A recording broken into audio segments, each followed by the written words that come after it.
यही वजह है कि बिहार में डिग्री धारक अशिक्षितों की संख्या शायद इतनी बड़ी है। मैं ऐसा समझता हूँ कि नीतीश कुमार जी का, जो स्वयं से पढ़े लिखे व्यक्ति हैं, उनके शासनकाल का जब भी इतिहास लिखा जाएगा तो उनके रहते हुए बिहार में शिक्षा व्यवस्था का ध्वस्त हो जाना ये सबसे काला अध्याय होगा। ऐसा इसलिए कि कल हो कि अगर एक अच्छी सरकार आ जाए, सड़क टूटी हुई है तो सड़क बन सकता है, नहर में पानी नहीं है तो नहर में पानी कल आ सकता है, लेकिन जो 2 पीढ़ियां इस ध्वस्त शिक्षा व्यवस्था से पढ़ के निकल गई, अब जीवन भर एक अच्छी सरकार आ भी जाए, अच्छी शिक्षा व्यवस्था बन भी जाए, तो भी उनको जीवन भर अपने पूरे समाज में शिक्षित वर्ग के पीछे ही चलना पड़ेगा। ये 3 समस्याओं के साथ साथ मैं केंद्र सरकार की 4 योजनाओं के बारे में आपको बात करूंगा।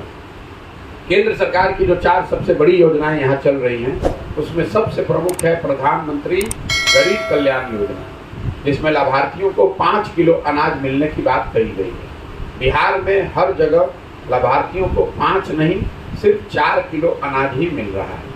ऐसा इसलिए कि जो अनाज आ रहा है, प्रखंड के स्तर पर लोग बता रहे हैं कि 15,000 से 25,000 क्विंटल के आसपास हर महीने अनाज आता है लोगों में वितरण के लिए। इसमें व्यवस्थित तरीके से 40 रुपये प्रति क्विंटल की दर से जनप्रतिनिधि और अफसर मिलकर पैसा काट रहे हैं। और इसमें ज़्यादातर जगहों पर लोग बताते हैं कि विधायकों का भी पर्याप्त हिस्सा है।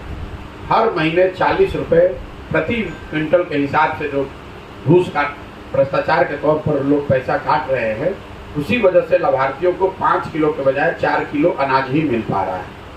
दूसरी केंद्र सरकार की बहुत बड़ी योजना जो चली वो है स्वच्छ भारत अभियान का, शौचालय बनाने का अभियान। मैं 180 दिन से पैदल चल रहा हूँ और करीब करीब 2000 गांव में पैदल चल के गया। मैं आपको बिल्कुल विश्वास से ये कर सकता हूँ कि बिहार के ज़्यादातर गाँव में आज भी खुले में शौच जीवन की सच्चाई है। शायद ही कोई ऐसा गांव है जहां हम लोग नाक पर गमछा बांधे बगैर निकल जाए, ऐसा संभव नहीं है। दोनों ओर खुले में शौच पड़ा हुआ है। लोग बताते हैं कि इस स्वच्छ भारत अभियान के तहत बनने वाले शौचालयों में 2000 प्रति शौचालय के दर से अधिकारियों ने पैसे लिए हैं, और शौचालय बना या न बना, उसका उपयोग हो रहा है या नहीं हो रहा है, लोगों को, लाभार्थियों को 10,000 रुपये 9,000 रुपये जारी किए गए। इसी वजह से ये स्वच्छ भारत अभियान जमीन पर बिल्कुल विफल है। बिहार में ODF सर्टिफिकेट जो जारी किए गए हैं वो जनप्रतिनिधियों और अफसरों ने मिलकर आपस में बैठकर उन्होंने साइन कर दिया, जमीन पर वो कहीं ODF है नहीं। तीसरी जो बड़ी योजना केंद्र सरकार की चल रही है वो है प्रधानमंत्री आवास योजना, जिसको पहले इंदिरा आवास योजना कहते थे। जब हम लोग पैदल चल रहे हैं तो ज़्यादातर जगहों पर हम लोग को इंदिरा आवास के लाभार्थी ही मिलते हैं। प्रधानमंत्री आवास योजना के लाभार्थी बहुत कम संख्या में हैं। उसकी जो पूरी प्रक्रिया है, ग्राम सभा को जो ताकत दी गई थी पहले कि आप ये तय करेंगे, 2001 के दौर में, 2001 के बाद जो एक व्यवस्था बनी थी कि ग्राम सभाओं को ताकत दी गई थी कि किसको आवास की ज़रूरत है। ग्राम सभा जहाँ एक तो हो नहीं रहा है, कहीं जहाँ पर हो भी रहा है उन्होंने सूची बनाई भी है, उसको भी कोई पूछने वाला नहीं है। प्रधानमंत्री आवास योजना में लाभार्थियों को 20,000 से 40,000 रुपये तक घूस देना है, तभी आपको ये घर मिलेंगे। उसमें बाज़ाब्ता पूरी प्रक्रिया बनी हुई है। नाम लिखने के लिए 1,000 रुपया, फोटो के साथ नाम भेजने के लिए 2,000 रुपया, पहली किस्त में कितना पैसा, दूसरी किस्त में कितना पैसा, ये पूरी व्यवस्था बनी हुई है। घर बनाने की व्यवस्था हो या न हो, उसमें से पैसा लेने की व्यवस्था बहुत बढ़िया बनी हुई है, जहाँ पर जनप्रतिनिधि पैसा नहीं ले रहे हैं। कई पंचायत ऐसे हैं जहाँ जनप्रतिनिधि पैसा नहीं ले रहे हैं प्रधानमंत्री आवास योजना में। वहाँ पर भी लोगों को 20 से 25,000 रुपया तो घूस का देना ही देना है। जहाँ जनप्रतिनिधि पैसा ले रहे हैं वहाँ 30 से 40,000 रुपये तक लोगों को देना पड़ रहा है। तो 1,40,000 के एवज में आपको 1 लाख से 1,10,000, 1,15,000 रुपया ही मिल पा रहा है।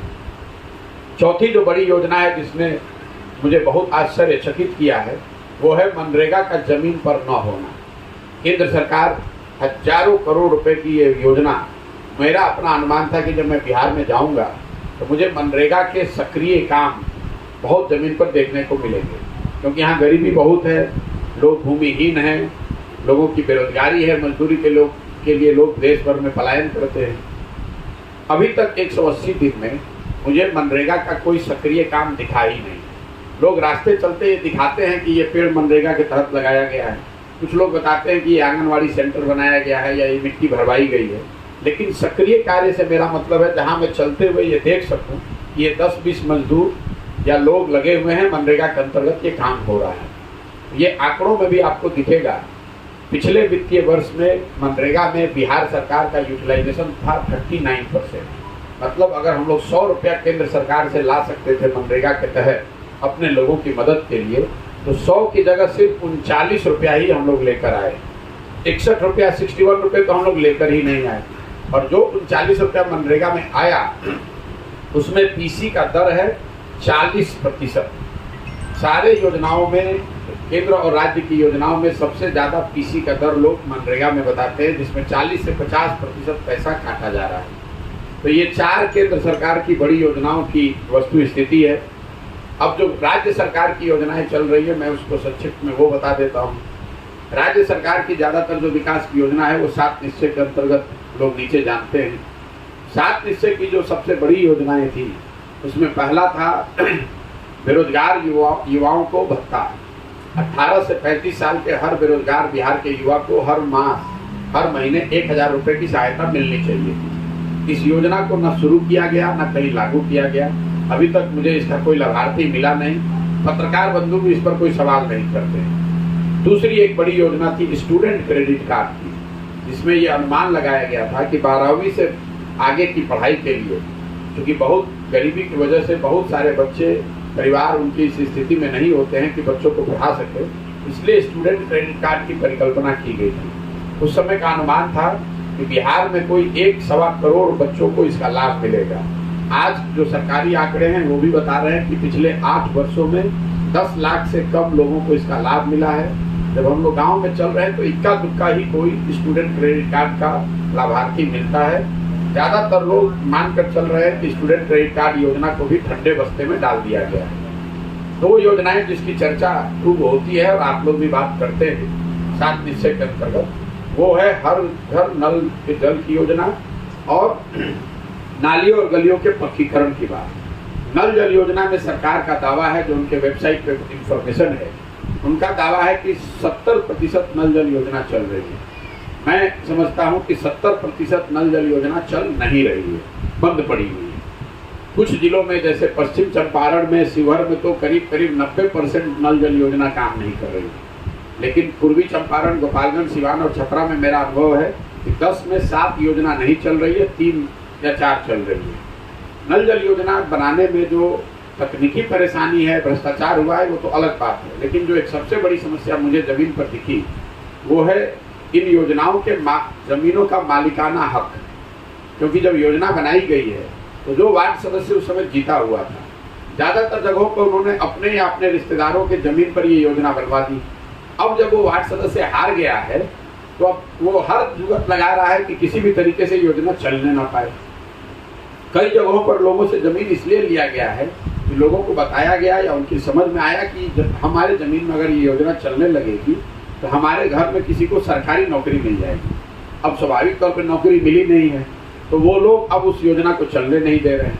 मुझे कम से कम 20 जगहों पर ऐसे भी नल जल योजना मिले जहाँ पर लोगों ने इसमें बाकायदा ताला चाबी लगा दिया है और वो शादी उदी में जिनको पानी की ज़रूरत होती है वो नल जल योजना का पंप चलाकर पानी का व्यापार कर रहे हैं। ये हालत है अभी नल जल योजना की ज़मीन पर।